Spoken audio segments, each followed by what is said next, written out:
Friends, welcome back to Learn English Easily channel. Grammar rule based on preposition. हाँ जी, आज का topic रहेगा grammar rules based on preposition.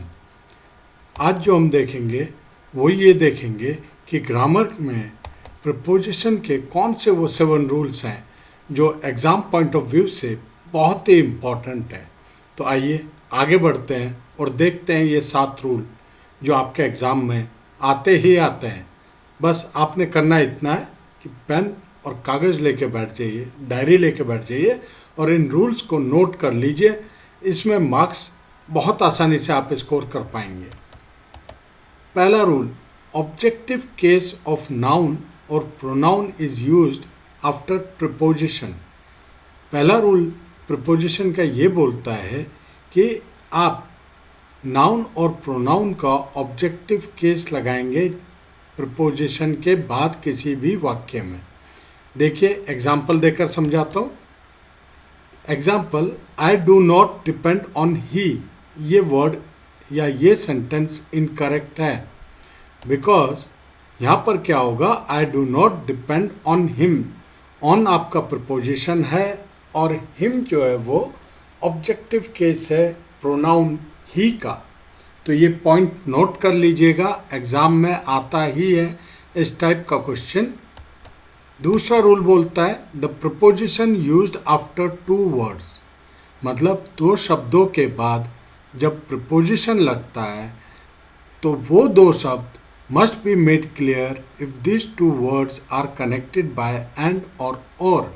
इसका कहने का सिंपल मीनिंग ये है कि जब 2 शब्द ये क्लियर हो जाए कि या तो वो एंड से जुड़ा हो या और से जुड़ा हुआ हो तो उसके बाद प्रपोजिशन आएगा। देखिए एग्जाम्पल देखिएगा, she is conscious and engaged in her work. अब यहाँ पर 2 शब्द कौन कौन से हैं, कॉन्शियस एंड इंगेज्ड। ये किससे जुड़ा है, एंड से। फिर उसके बाद प्रपोजिशन आ रहा है इन। तो क्या ये सही है? ये इनकरेक्ट सेंटेंस है। तब अब आपको क्या करना है, इसका करेक्ट सेंटेंस देखना है। Example, she is conscious of and engaged in her work. तो ये बोल रहा था, आप ध्यान से समझिएगा, the preposition used after 2 word must be made clear if these 2 word are connected by and or वर। तो इसका कहने का मतलब ये था कि जब 2 वर्ड जुड़ रहे थे, जैसे कॉन्शियस एंड इंगेज लगा था और इसके बाद प्रपोजिशन इन आ रहा था, तो एंड और से पहले जो प्रपोजिशन होगा वो बिल्कुल क्लियर होना चाहिए।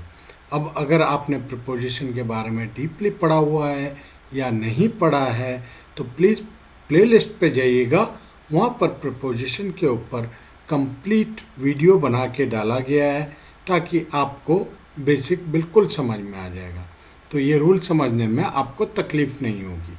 आइए आगे देखते हैं रूल नंबर 3।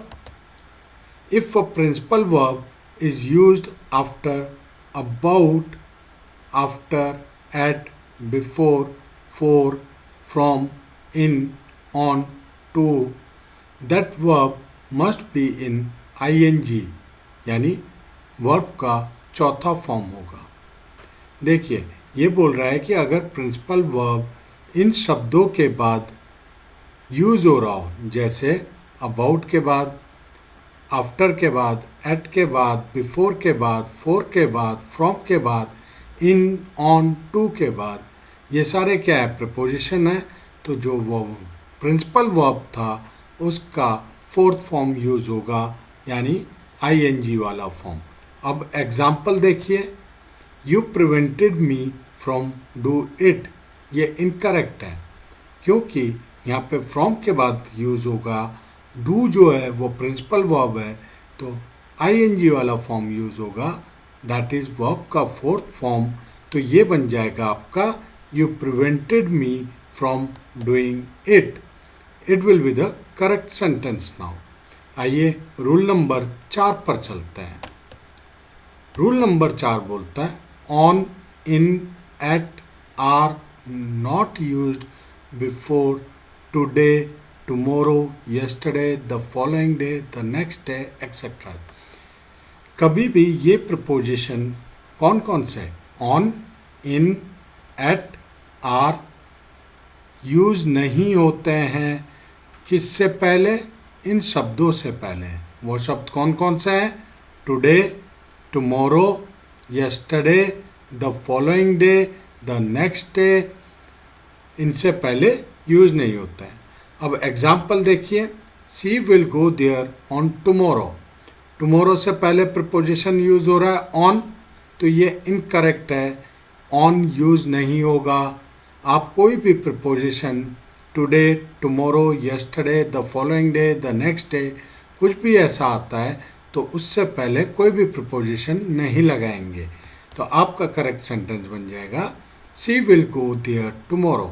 आइए रूल नंबर 5 देखते हैं। रूल नंबर 5 बोलता है no preposition is used before the word home. Home शब्द से पहले कोई प्रपोजिशन नहीं लगेगा। मुझे उम्मीद है प्रपोजिशन आप लोगों को क्लियर होगा।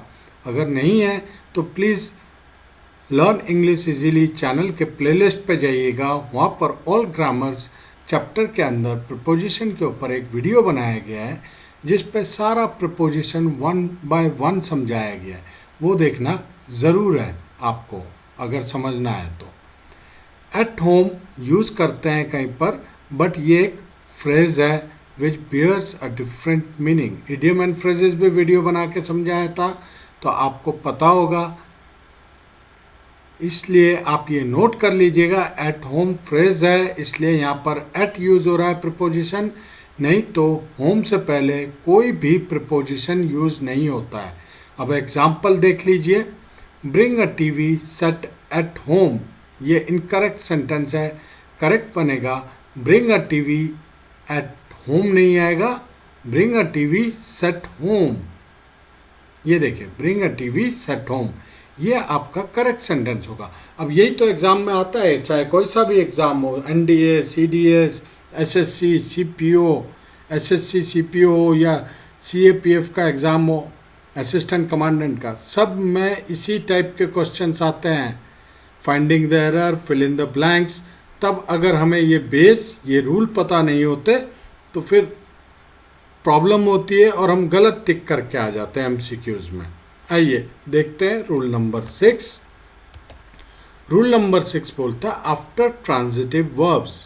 अब जिसको ट्रांजिटिव वर्ब्स नहीं पता प्लीज़ वर्ब्स वाले वीडियो में देख लीजिएगा। ऑल ग्रामर चैप्टर के अंदर प्लेलिस्ट पे वर्ब के ऊपर पूरी वीडियो बना के डाली हुई है, एक ही वीडियो में आपको सारा वर्ब मिल जाएगा। अब आप समझिए, ये रूल नंबर 6 ये बोल रहा है कि ट्रांजिटिव वर्ब के बाद जैसे कि लाइक डिस्कस हो, describe, reach, order, tell, demand, attack, resemble, ridicule, etcetera, we directly use the object and no preposition is used after the verb। मतलब समझ में आया? ट्रांजिटिव वर्ब के बाद फिर उसके बाद इन्होंने ट्रांजिटिव वर्ब का एग्जाम्पल दिया है आपको, जैसे कि लाइक डिस्कस है, डिस्क्राइब है, रीच है, ऑर्डर है, टेल है, डिमांड है, अटैक है, रिजेंबल है, रिडिक्यूल है, etcetera. We directly use the object.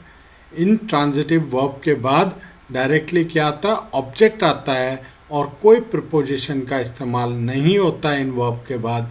ये पॉइंट नोट कर लीजिएगा।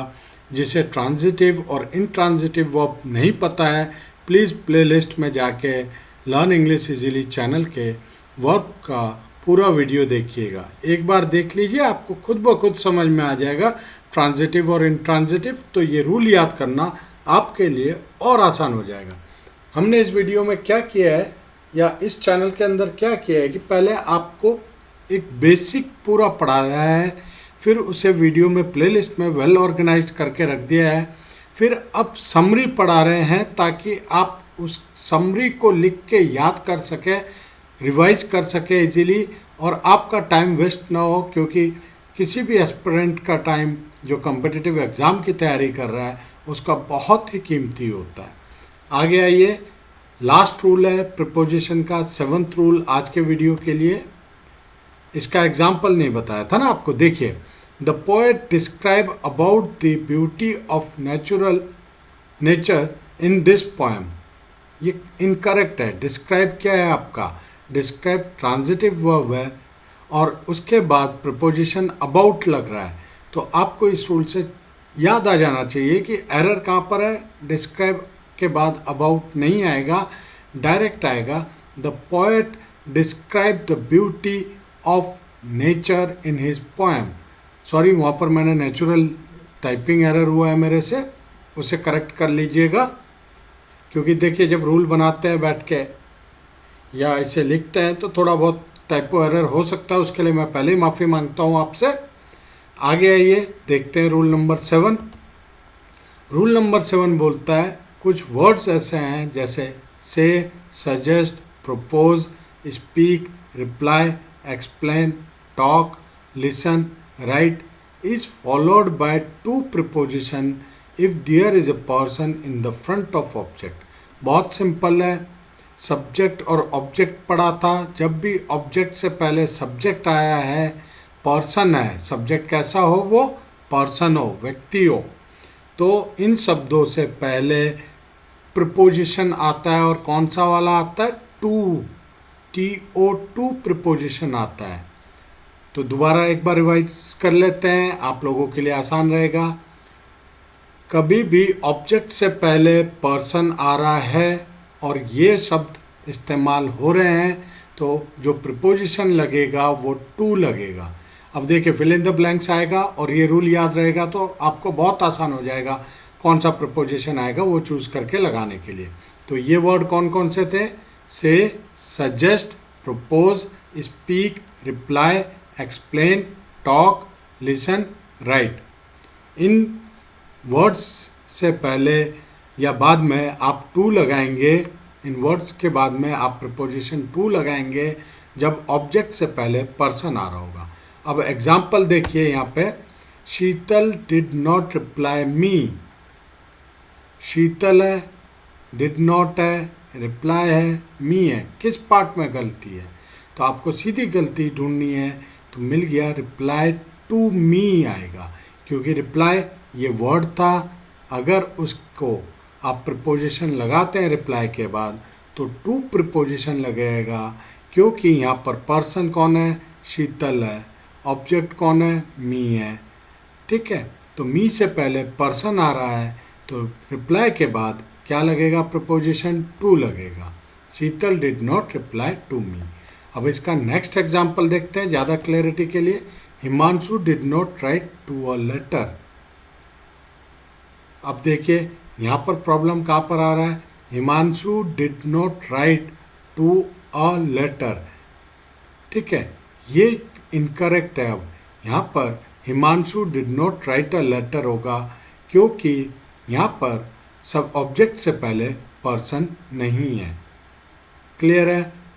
ये रूल नंबर 7 है, नोट कर लीजिएगा। जिन्हें पर्सन और ऑब्जेक्ट या सब्जेक्ट नहीं पता है प्लीज़ बेसिक को देख लीजिएगा प्लेलिस्ट में जाकर। ठीक है, और अगर ज़्यादा ही कोई प्रॉब्लम होती है तो please don't hesitate to write it in a comment. I will respond to that comment. I will definitely try my best to respond well in time. दोस्तों, ये थे आज के rule learn English easily channel. अगर आपको अच्छा लग रहा है, वीडियो समझ में आ रहा है, तो प्लीज़ आपसे रिक्वेस्ट है, लाइक ज़रूर करिएगा, शेयर ज़रूर करिएगा और यूट्यूब में सब्सक्राइब ज़रूर करना इस चैनल को। आज के लिए बस इतना ही, फिर मिलते हैं नेक्स्ट वीडियो में। Thank you very much.